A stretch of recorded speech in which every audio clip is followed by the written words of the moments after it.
Hello, नमस्कार, जय हिंद, वंदे मातरम साथियों। जैसा कि शाम के 8:30 बज चुके हैं और हम सभी विद्यार्थियों के बीच लाइव आ चुके हैं। आज हम बात करने वाले हैं, आज हम इंडियन आर्मी के जीके और जीएस दोनों का मिक्स टेस्ट रहने वाला है। तो सभी विद्यार्थी जितने भी हमारे साथ जुड़ चुके हैं सभी को एक बार शेयर कर दीजिएगा।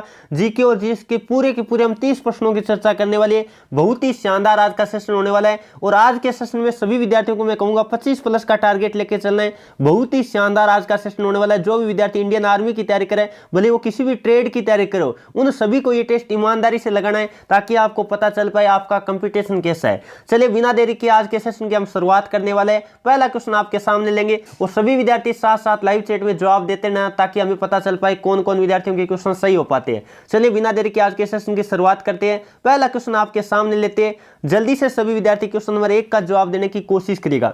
दुनिया का पहला प्रोग्रामर किसे माना गया? प्रोग्रामर का मतलब पहला दुनिया का कंप्यूटर किसे माना गया, यह आपको बताना है। और कंप्यूटर को आपको पता है हिंदी में क्या कहते हैं? संगणक कहते हैं। ये सभी विद्यार्थी नोट कीजिएगा, हिंदी में कंप्यूटर को क्या कहते हैं? संगणक कहते हैं। अब बात कर लेते हैं कंप्यूटर का पिता किसे कहा जाता है, तो चार्ल्स बेबेज को कहा जाता है। और पहले कंप्यूटर की बात करें तो बिल्कुल जो ऑप्शन नंबर 1 की तरफ जा रहे एडा लवलेस बिल्कुल का उत्तर सही है। यानी विश्व के पहले कंप्यूटर की बात करें तो वो है एडा लवलेस। चलिए दोस्तों आगे बढ़े, अगला क्वेश्चन नंबर बात कर लेते हैं जो कि आपके सामने लेते हैं। जल्दी से सभी विद्यार्थी क्वेश्चन नंबर 2 का जवाब देने की कोशिश करेगा। दबाव का एसआई यूनिट क्या है? एसआई इकाई क्या है? दबाव का मतलब होता है दाब, दबाव का मतलब होता है प्रेशर यानी दाब। और दाब आपको पता है इकाई क्षेत्रफल पर लगने वाला बल होता है, वो क्या कहलाता है? दाब कहलाता है। तो हम कहते हैं F/A। और F यानी बल के मात्रक की बात करें तो आपको पता है न्यूटन होता है और क्षेत्रफल का मीटर स्क्वायर होता है। तो न्यूटन बट्टा मीटर स्क्वायर आपका क्या होगा? मात्रक होगा। तो जल्दी से देखिएगा कौन सा दिखाई दे रहा है। बिल्कुल जो ऑप्शन नंबर बी की तरफ जा रहे हैं न्यूटन बट्टे मीटर स्क्वायर बिल्कुल का उत्तर सही है। ये सभी विद्यार्थी नोट कर सकते हैं। चलिए दोस्तों आगे बढ़े। और वैसे बात करें दाब का ऐसा ही मात्रक, वैसे इसको हम पास्कल कहते हैं। क्या कहते हैं? यानी न्यूटन बट्टा मीटर स्क्वायर को हम क्या कहते हैं? पास्कल कहते हैं। यह भी सभी विद्यार्थियों को नोट कर लेना है। और वायुमंडलीय दाब का मात्रक आपको पता है बार होता है, यह भी सभी विद्यार्थी नोट कर सकते हैं। बार भी आपको पता है किसका मात्रक होता है? दाब का ही मात्रक होता है। चलिए दोस्तों आगे बढ़े, अगला क्वेश्चन नंबर बात कर लेते हैं। 3 नंबर आपके सामने आ चुका है। नक्शे के अध्ययन को क्या कहा जाता है? नक्शे यानी मानचित्र के अध्ययन को क्या कहा जाता है? जल्दी से बताने की कोशिश करेगा।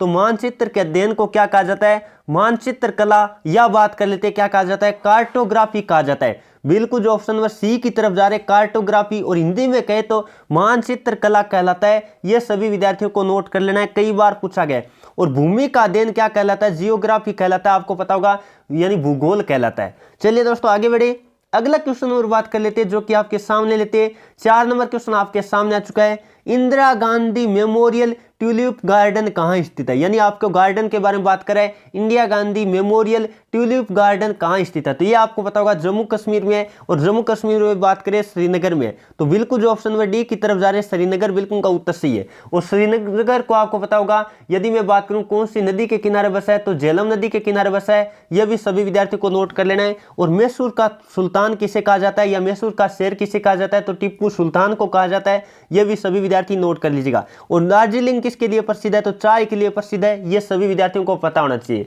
चलिए दोस्तों आगे बढ़े, अगला क्वेश्चन और बात कर लेते हैं जो कि 5 नंबर आपके सामने आ चुका है। क्वेश्चन क्या दर का है? निम्नलिखित में से कौन सी धातु पारद धातु मिश्रण का गठन करती है? यानी हम बात कर लेते हैं पारद धातु में एक मुख्य धातु क्या होती है? पारा होती है। पारद धातु में मुख्य धातु की बात करें, किसकी बात करें? मुख्य धातु। आप नोट कीजिएगा, पारद धातु में मुख्य धातु कौन सी होती है?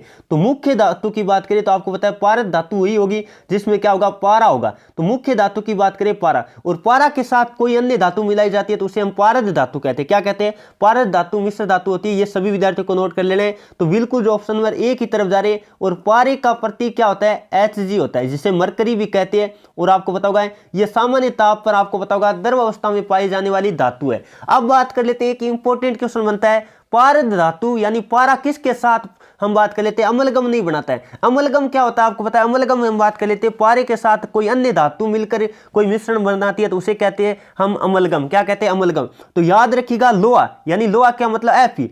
Fe धातु है, वो अमलगम नहीं बनाती है। ये इंपॉर्टेंट क्वेश्चन बनता है, Fe अमलगम नहीं बनाती है। तो ये सभी विद्यार्थी नोट कर लो, फेरस की बात कर लेते हैं, आयरन की बात करें, लोहा की बात करें, तो अमलगम नहीं बनाती है। अमलगम आपको पता है जब पारे के साथ अन्य किसी धातु की मिश्र धातु बनाई जाती है तो उसे हम क्या कहते हैं, अमलगम कहते हैं। और यह क्वेश्चन कई बार पूछा गया है कि कौन सी धातु अमलगम नहीं बनाती है, तो लोहा एकमात्र ऐसी धातु है, यानी हम अपवाद कह सकते हैं, जो आपको पता है अमलगम नहीं बनाती है। चलिए दोस्तों आगे बढ़े, अगला क्वेश्चन नंबर बात कर लेते हैं, जो कि आपके सामने लेते हैं 6 नंबर। जल्दी से सभी विद्यार्थी क्वेश्चन नंबर 6 का जवाब देने की कोशिश करेगा। आंध्र प्रदेश राज्य की राजधानी है। आंध्र प्रदेश की वैसे आपको पता है 4 राजधानी है और आपको मुख्य राजधानी बताने, मुख्य राजधानी बतानी, क्योंकि आपके ऑप्शन में कई बार इस तरह से क्वेश्चन आ जाता है, तो मुख्य राजधानी आपको बतानी। तो ये आज मैं आपको दे देता हूं सभी विद्यार्थियों के लिए होमवर्क। तो सभी विद्यार्थियों को क्लास पूरी होने के बाद मैंने कई बार इसकी चर्चा भी की है, तेलंगाना, आंध्र प्रदेश, काफी सारी बार राजधानियां पूछी जाती है। तो ये सभी विद्यार्थियों को होमवर्क है, सभी को कमेंट करके बताना, देखते कौन कौन विद्यार्थी इसका सही जवाब दे पाएंगे। चलिए अब बिना देर के अगले क्वेश्चन की तरफ बढ़ते हैं। अगला क्वेश्चन आपके सामने लेते हैं 7 नंबर। जल्दी से सभी विद्यार्थी क्वेश्चन नंबर 7 का जवाब देने की कोशिश करेगा। निम्नलिखित में से कंप्यूटर के लिए कौन सा डिवाइस एक इनपुट डिवाइस नहीं है? इनपुट डिवाइस नहीं है, इसका मतलब किसकी बात करें, आउटपुट की बात करें। किसकी बात करें, आउटपुट डिवाइस की बात करें। तो आउटपुट आप डिवाइस देखोगे तो पता चल जाएगा। यदि मैं बात करूं कीबोर्ड एक इनपुट डिवाइस है, यानी उसके माध्यम से कंप्यूटर में डाटा को इंटर किया जाता है, आप कह सकते हो। और माउस की बात कर लेते हैं, ये भी एक इनपुट डिवाइस है।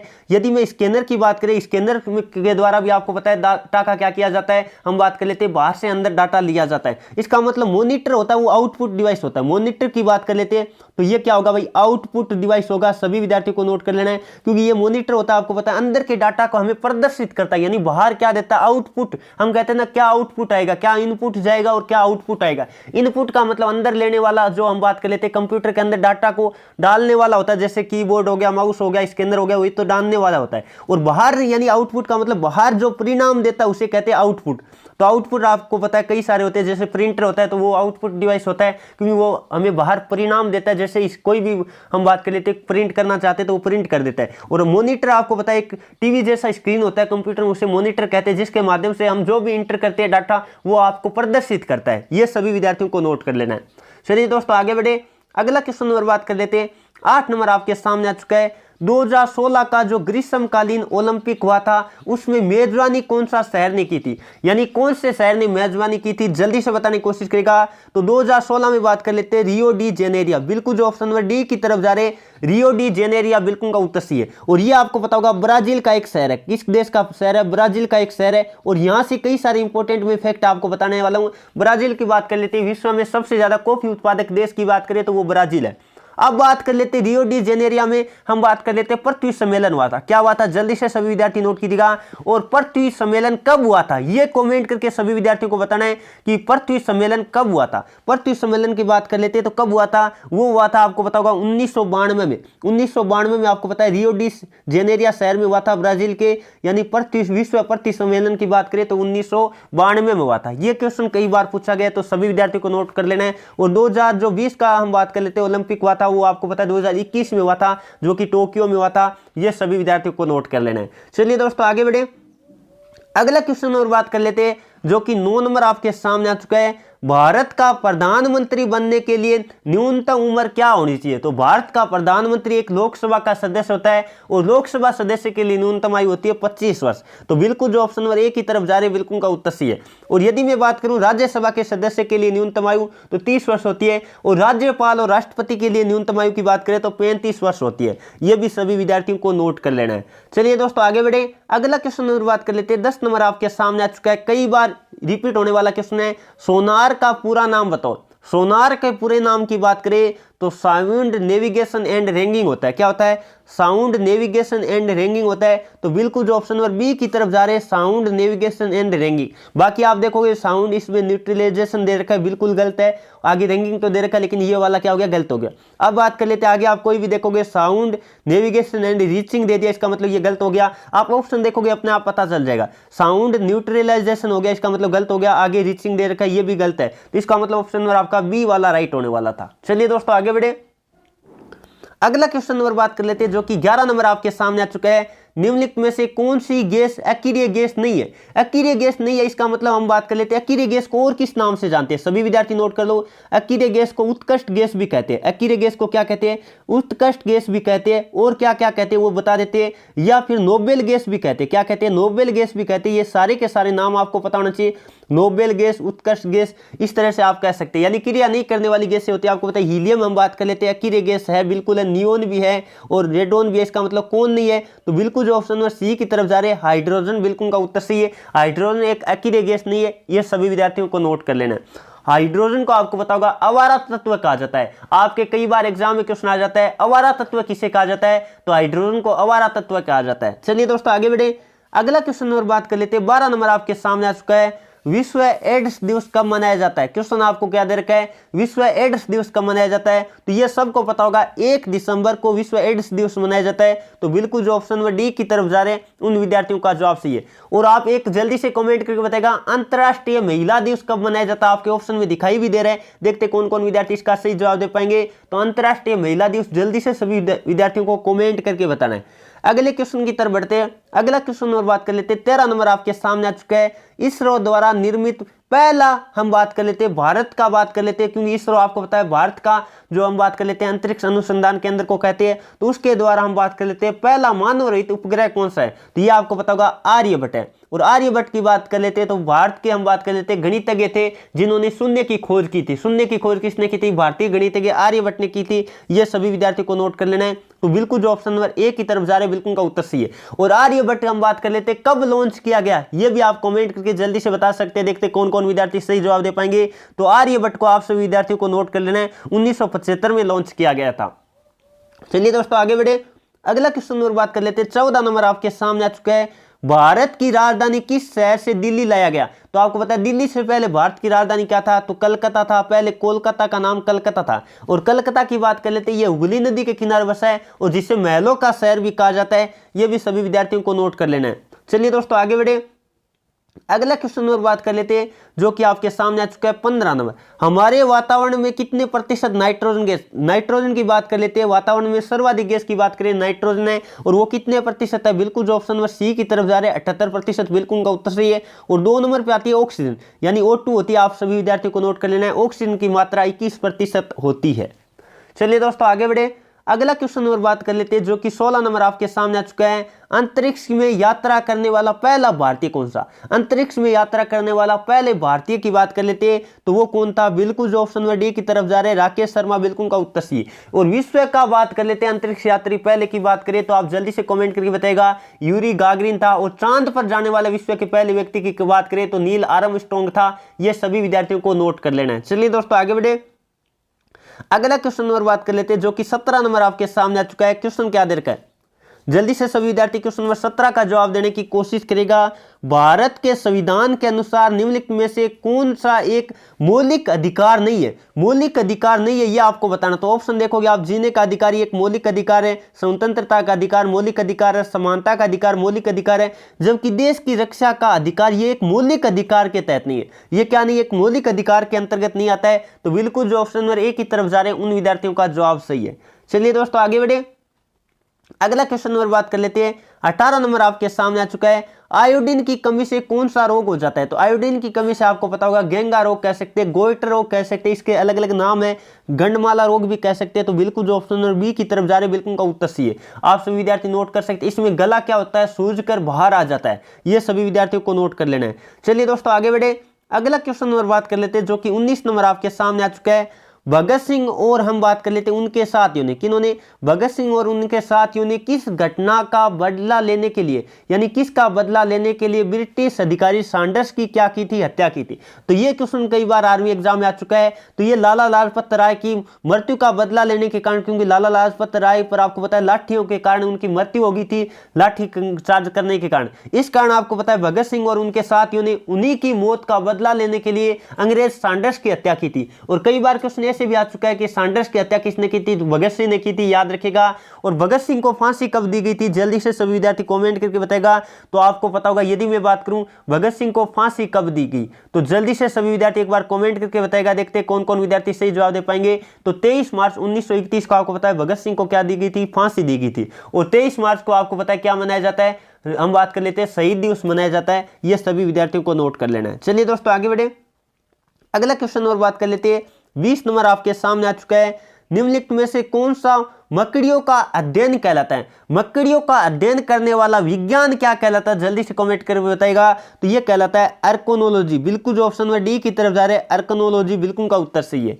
चलिए दोस्तों आगे बढ़े, अगला क्वेश्चन नंबर बात कर लेते हैं, जो कि 21 नंबर आपके सामने आ चुका है। बहुत ही शानदार क्वेश्चन दे रखा है और ये हम बात कर लेते हैं वैसे गणित का क्वेश्चन दे रखा है। 1 किलोमीटर का कितना दशमलव मिलीमीटर होता है। पहले बात कर लेते हैं, मैं आपको कई सारी जानकारियां दे देता हूं। 1 किलोमीटर में हम बात कर लेते हैं मीटर कितना होता है। यदि मैं बात करूं 1 किलोमीटर में मीटर कितना होता है, तो आपको पता होगा 1000 मीटर होता है। कितना मीटर होता है, 1000 मीटर या 10 की घात 3 मीटर कह सकते हैं बिल्कुल 10 की घात 3 मीटर। एक और इंपॉर्टेंट बनता है 1 मीटर में, 1 मीटर की बात करें तो आपको पता है 10 की घात, या हम लिख सकते हैं 1000 मिलीमीटर होते हैं। 1 मीटर में कितने मिलीमीटर होते हैं, 1000 मिलीमीटर, या कह सकते हैं 10 की घात 3 मिलीमीटर होते हैं। ये सबको पता है। अब आपको पता है डायरेक्ट किस में आना है, यदि मैं बात करूं तो डायरेक्ट आपको मिलीमीटर में आना है। किस से आना है, किलोमीटर से मिलीमीटर में आना है। आपको पता है किलोमीटर से किस में आना है, मिलीमीटर में। इसका मतलब 10 की घात कितनी होगी, 6 हो गई। 10 की घात 6 का मतलब हम बात कर लेते हैं पॉइंट के आगे कितने अंक होंगे, पॉइंट के आगे हम बात कर लेते हैं 6 अंक होंगे। तो ऑप्शन में आप देखिएगा, इसमें आपको पता है पॉइंट के आगे 6 अंक दिखाई दे रहे हैं। आपको पता है 5 शून्य हो गए और 1 1 होगा। इसका मतलब ऑप्शन में आपका क्या राइट होगा, ए राइट होगा। क्योंकि आपको पता है 1 किलोमीटर में मैं बात करूं मिलीमीटर कितना होता है, 1 किलोमीटर में आपको पता है 10 की घात 6 क्या होता है, मिलीमीटर होता है। 10 की घात 6 मिलीमीटर होता है। ये सभी विद्यार्थियों को पता होना चाहिए। 10 की घात 6 का मतलब 10 की घात 6 उधर भाग में जाएगी तो आपको पता चल जाएगा 1 किलोमीटर का कितना हम बात कर लेते हैं दशमलव में मिलीमीटर होगा। यह सभी विद्यार्थियों को नोट कर लेना। बहुत ही शानदार क्वेश्चन दे रखा था कि 1 किलोमीटर का कितना दशमलव 1 मिलीमीटर होगा।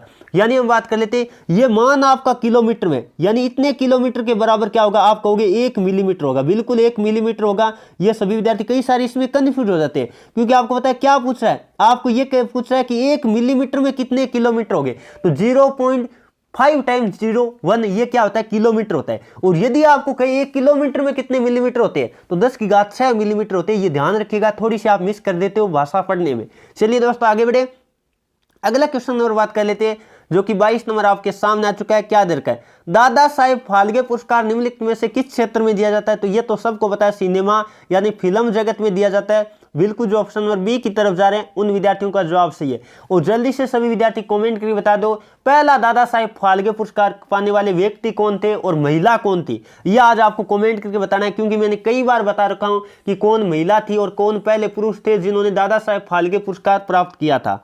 चलिए दोस्तों आगे बढ़े, अगला क्वेश्चन और बात कर लेते हैं। 23 नंबर आपके सामने आ चुका है। क्या दे रखा है, भारत को वैश्विक विनिर्माण हब के रूप में विकसित करने के लिए किस सामाजिक मीडिया की बात कर लेते हैं। नवंबर 2015 में मेक इन इंडिया, याद रखिएगा मेक इन इंडिया का इमोजी का मतलब आपको पता है, मेक इन इंडिया का एक हम बात कर लेते हैं इमोजी, यानी चित्र के माध्यम से एक आकृति, जो आपको पता है हर जगह इमोजी तो आप जानते हो कि शुरुआत की थी। यानी ये कौन सा सोशल मीडिया नेटवर्क था। तो बिल्कुल जो ऑप्शन नंबर सी की तरफ जा रहे हैं, ट्विटर बिल्कुल का उत्तर सही है। अब जल्दी से सभी विद्यार्थी नोट करके बता दो, यदि मैं बात करूं फेसबुक के फाउंडर कौन है। यह क्वेश्चन कई बार आ चुका है, देखते हैं कौन कौन विद्यार्थी सही जवाब दे पाएंगे।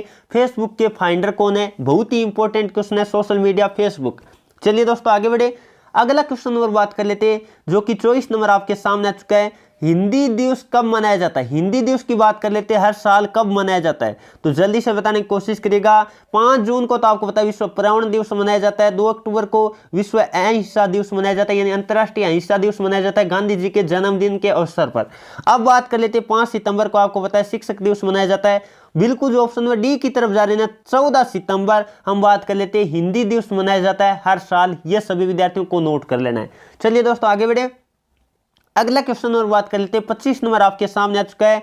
कान्हा राष्ट्रीय उद्यान यानी कान्हा नेशनल पार्क की बात कर लेते हैं, कौन से राज्य में। तो ये तो आपको पता होगा मध्य प्रदेश यानी एमपी में बिल्कुल जो ऑप्शन नंबर ए की तरफ जा रहे हैं बिल्कुल का उत्तर सही है। और ये एक याद रखिएगा, सोया प्रदेश किसे कहा जाता है? सोया प्रदेश किसे कहा जाता है? तो सभी विद्यार्थियों को नोट कर लेना है, सोया प्रदेश कहा जाता है मध्य प्रदेश को। और मध्य प्रदेश की राजधानी की बात कर लेते हैं, भोपाल है। ये भी आप सभी विद्यार्थियों को नोट कर लेना है। चलिए दोस्तों आगे बढ़े, अगला क्वेश्चन और बात कर लेते हैं। 26 नंबर आपके सामने आ चुका है। क्वेश्चन क्या दर का है? भारत के कुछ भागों में मिट्टी का रंग लाल होने का मुख्य कारण क्या है? मिट्टी का रंग लाल होने का मुख्य कारण होता है फेरिक ऑक्साइड की मौजूदगी। तो बिल्कुल जो ऑप्शन नंबर किसकी तरफ जा रहे हैं? बी की तरफ जा रहे हैं, फेरिक ऑक्साइड की मौजूदगी। बिल्कुल उन विद्यार्थियों का जवाब सही है।